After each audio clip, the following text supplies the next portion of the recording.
ನಮಸ್ಕಾರ ಸ್ನೇಹಿತರೆ. 32 ವರ್ಷದ ವಯಸ್ಸಿನ ಮಹಿಳೆ ತಮ್ಮ ಕೆಲಸಕ್ಕಾಗಿ ಗೌರ್ಮೆಂಟ್ ಕೆಲಸ ಮಾಡ್ತಾ ಇರ್ತಾರೆ. ಹಾಗಾಗಿ ಅವರು ಮನೆಯಿಂದ ಹೊರಟು ಕೆಲಸಕ್ಕೆ ಹೋಗುವ ದಾರಿಯಲ್ಲಿ ಯಾರ ಜೊತೆನೂ ಸಹ ಮಾತಾಡ್ತಾ ಇರಲ್ಲ.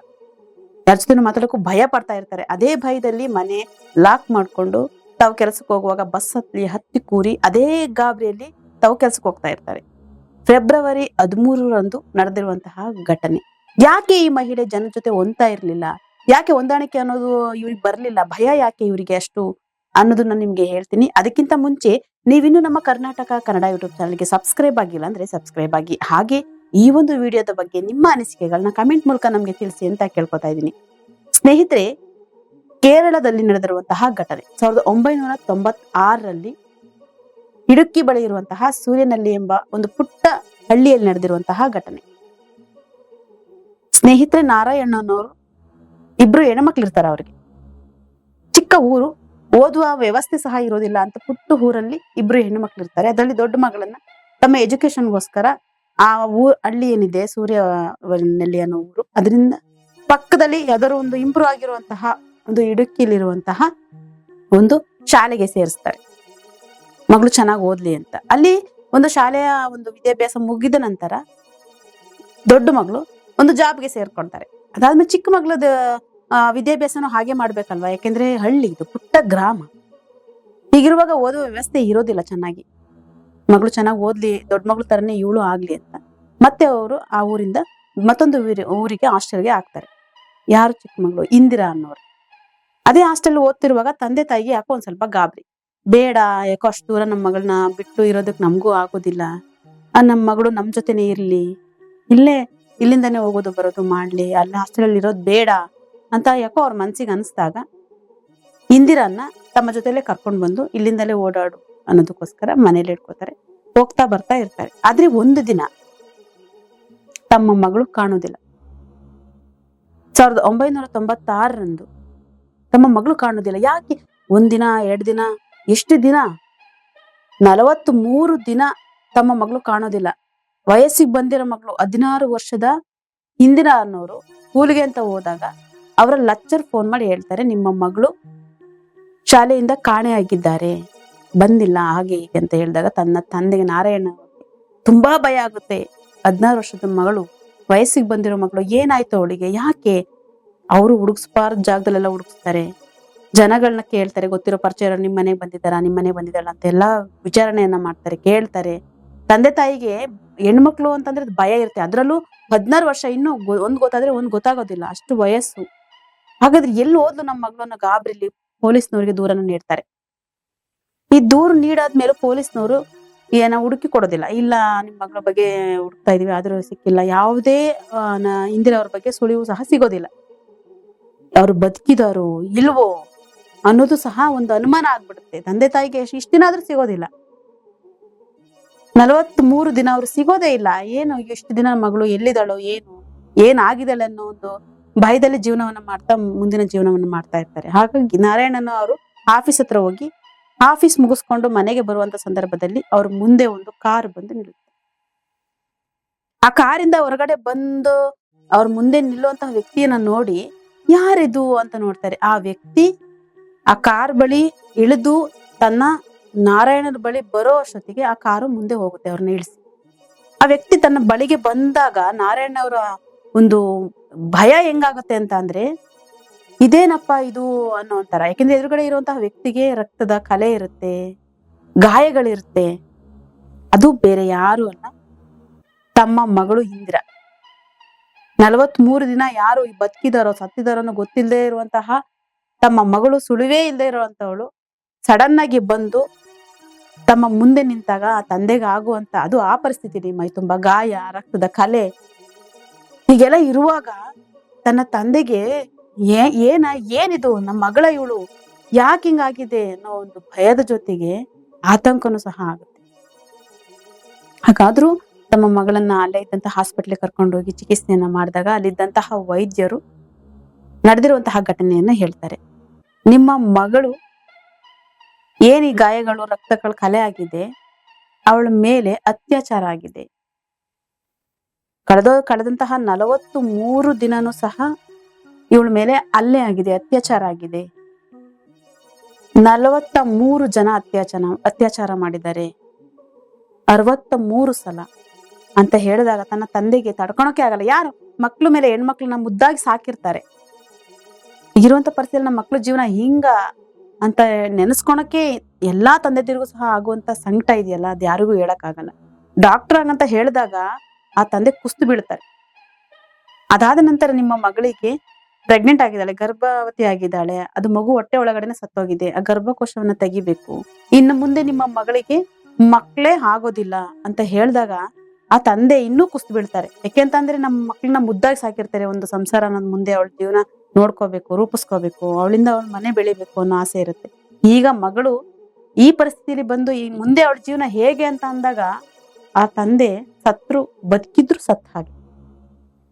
ಅವ್ರ ಯೋಚನೆ ಸದ್ಯ ನನ್ನ ಮಗಳು ಬದುಕಿಲ್ಲಲ್ಲ ಅನ್ನೋ ಒಂದೇ ಒಂದು ಆಸೆಗೆ ತಮ್ಮ ಮಗಳನ್ನ ಹಾಸ್ಪಿಟ್ಲಿಂದ ಕರ್ಕೊಂಡೋಗಿ ಮನೆಯಲ್ಲಿ ಅವಳಿಗೆ ಸಮಾಧಾನ ಮಾಡಿ ಕೇಳ್ತಾರೆ, ಏನಾಯ್ತಮ್ಮ?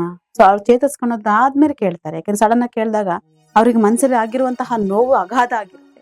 ಅದ್ರ ಮಧ್ಯೆ ಇವ್ರು ಕೇಳಿ ಮತ್ತೆ ಅವ್ರ ಮನ್ಸಿಗೆ ನೋವು ಮಾಡೋದು ಬೇಡ ಅಂತ ಸ್ವಲ್ಪ ದಿನ ಆದ್ಮೇಲೆ ಅವ್ರು ಚೇತರಿಸ್ಕೊಂತ ಹೋದಾದ್ಮೇಲೆ ಇಂದಿರಾ ಅವ್ರ ತಂದೆ ನಾರಾಯಣ ಅವರು ಕೇಳ್ತಾರೆ, ಏನಾಯ್ತು, ಯಾಕೆ, ಏನು ಹೇಳು ಅಂತ ಹೇಳಿದಾಗ ಒಂದೊಂದಾಗಿ ಬಿಚ್ಚಿಡ್ತಾ ಹೋಗ್ತಾರೆ ಒಂದು ವಿಷಯವನ್ನ ಇಂದಿರಾ ಅವರು.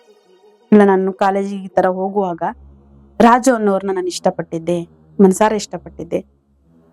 ಅವರು ಈ ತರ ಒಂದಿನ ನನಗೆ ಪರಿಚಯ ಆದ್ರು, ಆಮೇಲೆ ಸ್ನೇಹ ಆಗಿ ಪ್ರೀತಿ ಆಯ್ತು.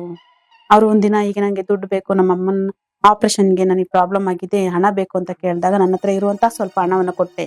ಅದಾದ್ಮೇಲೆ ಮತ್ತೊಂದಿನ ಮತ್ತೆ ಇನ್ನೂ ಹಣ ಬೇಕು ಅಂತ ಕೇಳಿದಾಗ ನಾನು ಸ್ಕೂಲ್ ಫೀಸ್ಗೆ ಅಂತ ಇಟ್ಟರು ಹಣ ಕೊಟ್ಟೆ. ಅದಾದ್ಮೇಲೆ ಇನ್ನು ಮತ್ತೆ ಹಣ ಬೇಕು ಅಂತ ಕೇಳಿದ್ರು. ಆ ರಾಜು ಅನ್ನೋರು ಹೇಗೆ ಇಂದಿರಾ ಅವ್ರನ್ನ ಬಳಸ್ಕೊಂಡ್ರು ಅಂದ್ರೆ ದುಡ್ಡಿನ ಗಾಢವ ಮಾಡ್ಕೊಂಡಿದ್ರು ಇಂದಿರಾ ಅವ್ರನ್ನ. ನಮ್ಮ ಅಮ್ಮಂಗೆ ಹುಷಾರಿಲ್ಲ, ನಂಗೆ ಇನ್ನೂ ದುಡ್ಡು ಬೇಕು, ಪ್ರಾಬ್ಲಮ್ ಆಗಿದೆ, ನೀನ್ ದುಡ್ಡು ಕೊಡು ಅಂತ ರಾಜು ಅವ್ರು ಕೇಳಿದಾಗ ಇಂದಿರಾ ಅವರು, ಅಯ್ಯೋ ನನ್ನ ಯಾಕೆ ಇಷ್ಟೊಂದು ಇದ್ ಮಾಡ್ತಿದ್ದಾನೆ, ಅವರಿಗೆ ಅಷ್ಟು ಸುಳಿವು ಗೊತ್ತಾಗಿರಲ್ಲ, ನಾನು ಏನ್ ಮಾಡ್ತೇನೆ ಮುಂದೆ, ಇವನು ಯಾಕೆ ಇಷ್ಟೊಂದು ದುಡ್ಡು ಅಂತ ನನ್ಗೆ ಇಷ್ಟೊಂದು ಟಾರ್ಚರ್ ಕೊಡ್ತೇನೆ ಅಂತ ಯೋಚನೆ ಸಹ ಮಾಡ್ದಿರುವಂತ ಇಂದಿರಾ ರಾಜು ಅವರ ಸುಳಿಯಲ್ಲಿ ಸಿಕ್ಕಾಕೊಂಡಿದ್ರು.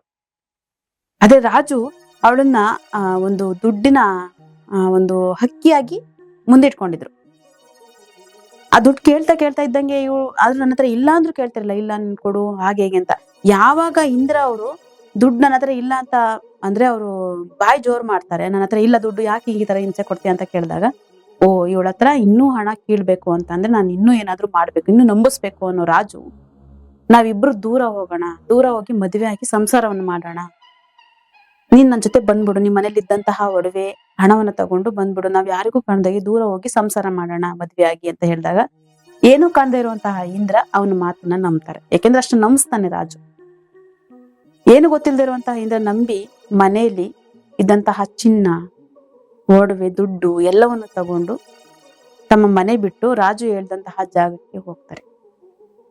ಅಲ್ಲಿದ್ದಂತಹ ರಾಜು ಅವ್ರು ಬರ್ತಿದ್ದಂಗೆ, ಇಂದ್ರ ಬರ್ತಿದ್ದಂಗೆ ಅವಳ ಮನವನ್ನ ಒಂಥರ ತಿಳಿ ತರ ಮಾಡಿ, ಕೊಡು ನೀನು ಲಗೇಜ್ ತಂದಿರೋ ಬ್ಯಾಗನ್ನ ಇಟ್ಕೋತೀನಿ, ಬಸ್ ಹತ್ತು ಅಂತ ಹೇಳಿ ಅವರು ರಾಜು ಅವರು ಹಿಂದೆ ಕೂರ್ತಾರೆ, ಬಸ್ಸಿನ ಹಿಂದಿ ಸೀಟೆಯಲ್ಲಿ ಕೂರಿಸಿ ಇಂದಿರಾ ಅವ್ರನ್ನ ಮುಂದೆ ಸೀಟಲ್ಲಿ ಕೂರಿಸ್ತಾರೆ. ಆದ್ರೂ ಸಹ ಇಂದಿರಾ ಅವ್ರಿಗೆ ಗೊತ್ತಾಗಲ್ಲ ಏನೋ ಮಾಡ್ತಾ ಇದ್ದಾನೆ ಅಂತ. ಆದ್ರೂ ನಂಬ್ತಾರೆ ಅವ್ರು, ಓ ಇವನು ಇಲ್ಲ, ನಮ್ ಮೋಸ ಮಾಡಲ್ಲ, ಇಂಥ ಒಂದು ಜಾಗ ಬಂದಾಗ ನಾವ್ ಇಳಿಯೋಣ ಸರಿ ಅಂತ ಹೇಳ್ಬಿಟ್ಟು ಜಾಗ ಬಂದಾಗ ಹಿಡಿದಾಗ ಅವರು ಯೋಚನೆ ಮಾಡ್ತಾರೆ, ಇಂದಿರಾ ಎಲ್ಲಿ ರಾಜು ಅಂತ ನೋಡಿದಾಗ ಆ ಒಡವೆ ಬ್ಯಾಗು ಇರಲ್ಲ, ರಾಜುನು ಸಹ ಇರಲ್ಲ. ಆದ್ರೆ ಇಂದ್ರಗ ಅವಾಗ ಗೊತ್ತಾಗುತ್ತೆ, ನಾನು ಇವನ ಸುಳಿಲಿ ಸಿಕ್ಕಾಕೊಂಡಿದ್ದೆ, ಇವ್ನು ನನಗೆ ಮೋಸ ಮಾಡ್ಬಿಟ್ಟ, ನಾನು ಈಗ ಏನ್ ಮಾಡೋದು. ಅಲ್ಲೇ ಇದ್ದಂತಹ ಅವ್ರ ಚಿಕ್ಕಪ್ಪನ ಮನೆಗೆ ಹೋಗೋಕೆ ಇಂದ್ರ ಅವರು ಮುಂದಾಗ್ತಾರೆ. ಅದೇ ಅವ್ರ ಚಿಕ್ಕಪ್ಪನ ಮನೆ ಹೋಗಕ್ಕೂ ಸುಮಾರು ದೂರ ಇರುತ್ತೆ, 2-3 ಬಸ್ಗಳನ್ನ ಚೇಂಜ್ ಮಾಡ್ಬೇಕಾಗಿರುತ್ತೆ.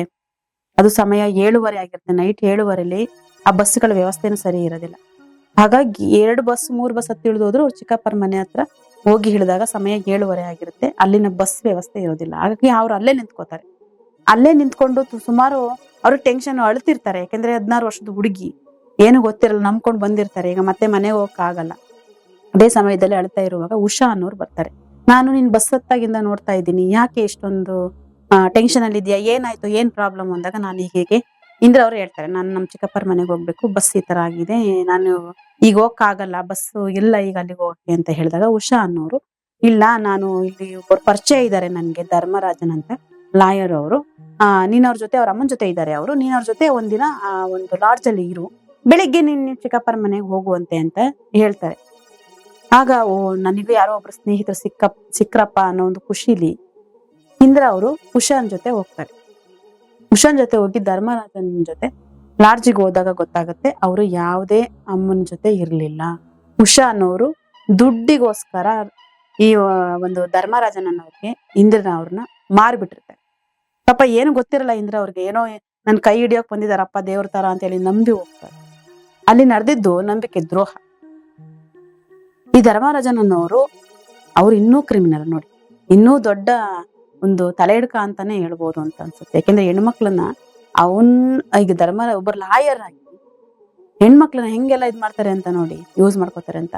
ಅವರು ಸಹ ಮತ್ತೊಬ್ಬ ಒಂದು ಮಾರಿ ಜನರಿಗೆ ಅವಳನ್ನ ಆ ಊರು ಈ ಊರು ತಿರುವಂತಮನೈ ಯಾವ್ಯಾವ ಊರುಗಳಿಗೆ ಅವಳನ್ನ ಒಂದು 43 ದಿನ ಎಲ್ಲೆಲ್ಲೋ ಕರ್ಕೊಂಡು ಹೋಗಿ ಅವಳನ್ನ ಒಂಥರ ಜನಗಳಿಗೆ ಮಾರ್ಬಿಡ್ತಾರೆ.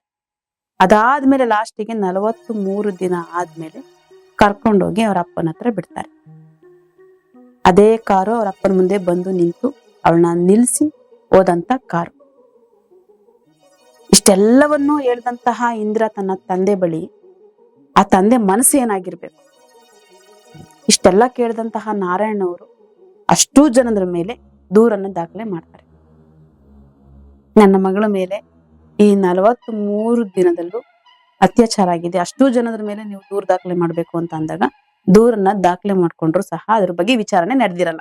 ಯಾಕೆ ಅಂತ ಅಂದ್ರೆ ಈ ವಿಷಯದಲ್ಲಿ ಇಂಟರ್ಫಿಯರ್ ಆಗಿರೋದು ದೊಡ್ಡ ದೊಡ್ಡ ವ್ಯಕ್ತಿಗಳೇ, ರಾಜಕಾರಣ ವ್ಯಕ್ತಿಗಳಾಗಿ. ಹಾಗಾಗಿ ಈ ಒಂದು ಕೇಸನ್ನ ಯಾವುದು ಸಹ ಮುಂದುವರಿತಾ ಇರಲ್ಲ. ಎಲ್ಲಾ ಜನರ ಯಾವ ಪ್ರತಿಭಟನೆಗೆ ನಿಲ್ತಾರೋ ಆಗ ಈ ಒಂದು ಕೇಸ್ ವಿಚಾರಣೆ ನಡೆಯುತ್ತೆ. ಈಗಲೂ ಸಹ 43 ಜನ ಯಾರು ಅನ್ನೋದು ವಿಚಾರಣೆಯಲ್ಲೇ ನಡೀತಾ ಇದೆ. ಇನ್ನು ಹೆಂಗೆಲ್ಲ ಇರುತ್ತೆ ಅಂತ ನೋಡಿ. ಚಿಕ್ಕ ವಯಸ್ಸಿನ ಮಗಳು ಯಾರನ್ನ ನಂಬಿ ಹೋಗ್ಬೇಕು, ಯಾರನ್ನ ನಂಬಿ ಹೋಗ್ಬಾರ್ದು. ಅದಕ್ಕೆ ತಂದೆ ತಾಯಿಗಳು ಹೆಣ್ಣು ಮಕ್ಕಳನ್ನ ಚಿಕ್ಕ ಮಕ್ಕಳಿಂದಾನು ಒಂದು ಸೇಫ್ಟಿಲಿ ಬೆಳೆಸಿದ್ರು. ಈ ಒಂದು ಆಗ್ಬಾರ್ದು ಅನಾಹುತಗಳಾಗ್ತವೆ ಅಂದ್ರೆ ಇದೊಂದು ವಿಡಿಯೋನೇ ಸಾಕ್ಷಿ ಆಗುತ್ತೆ. ಹೆಂಗೆ ಹೆಣ್ಮಕ್ಳ ಜೀವನ ಮುಂದೆ ಹಿಂಗೆಲ್ಲ ಆದ್ರೆ. ಅದಕ್ಕೆ ಹೆಣ್ಮಕ್ಳು ಸಹ ತಮ್ಮ ತಂದೆ ತಾಯಿ ಜವಾಬ್ದಾರಿಯಿಂದ ನಮ್ಮನ್ನ ಬೆಳೆಸ್ತಾ ಇದ್ದಾರೆ, ಗಮನ ನಾವು ನಮ್ಮ ಫ್ಯಾಮಿಲಿ ಬಗ್ಗೆ ಮತ್ತೆ ನಾವು ಓದೋದ್ರ ಬಗ್ಗೆ ಅಂತ ಇಡ್ಬೇಕು. ಅಷ್ಟೇ ಅಲ್ಲ, ತಂದೆ ತಾಯಿ ಸಹ ತಮ್ಮ ಮಕ್ಕಳ ಬಗ್ಗೆ ಎಚ್ಚರನೂ ವಹಿಸ್ಬೇಕು. ಯಾಕೆಂತಂದ್ರೆ ಅವ್ರು ವಹಿಸಿದ್ರು, ಯಾಕೆಂದ್ರೆ ಅಷ್ಟು ದೂರ ಇರೋದು ಬೇಡ, ನಮ್ಮ ಮಗಳು ನಮ್ ಜೊತೆನೆ ಇರ್ಲಿ ಅಂದ್ರು. ಅದ್ರ ಜೊತೆಲಿದ್ರು ನೋಡಿ, ಆ ಇಂದಿರಾ ಅವರ ಪ್ರೀತಿ ಅನ್ನೋ ಒಂದು ಮನಸ್ಸಿಂದ ಅವ್ರ ಜೀವನವೇ ಹಾಳಾಯ್ತು. ಈಗ ಅವರಿಗೆ ಮುಂದೆ ಹೇಳಿದಂತಹ ನಾನು 32 ವರ್ಷದ ಮಹಿಳೆ, ಸರ್ಕಾರಿ ಕೆಲಸ, ಕೈ ತುಂಬಾ ಸಂಬಳ, ಏನು ಪ್ರಯೋಜನ? ಅದೇ ಗೊಂದಲದಲ್ಲಿ ಇರುವಂತಹ ಮಹಿಳೆ. ಸ್ನೇಹಿತರೆ, ಈ ಒಂದು ವಿಷಯದ ಬಗ್ಗೆ ನಿಮ್ಮ ಅನಿಸಿಕೆಗಳನ್ನ ಕಮೆಂಟ್ ಮೂಲಕ ನಮ್ಗೆ ತಿಳಿಸಿ ಅಂತ ಕೇಳ್ಕೊತಾ ಇದ್ದೀನಿ. ಮತ್ತಷ್ಟು ವಿಡಿಯೋಗಳನ್ನ ನಿಮ್ ಕಣ್ಮುಂದೆ ತರ್ತೀನಿ ನಾನು, ನಿಮ್ಮ ಮಂಜುಳ. ಅದಕ್ಕಿಂತ ಮುಂಚೆ ನೀವಿನ್ನು ಈ ವಿಡಿಯೋಗೆ ಕಮೆಂಟ್ ಹಾಕಿಲ್ಲ ಅಂದ್ರೆ ಕಮೆಂಟ್ ಹಾಕಿ. ನಾನಿನ್ನ ಬರ್ತೀನಿ. ನಮಸ್ಕಾರ.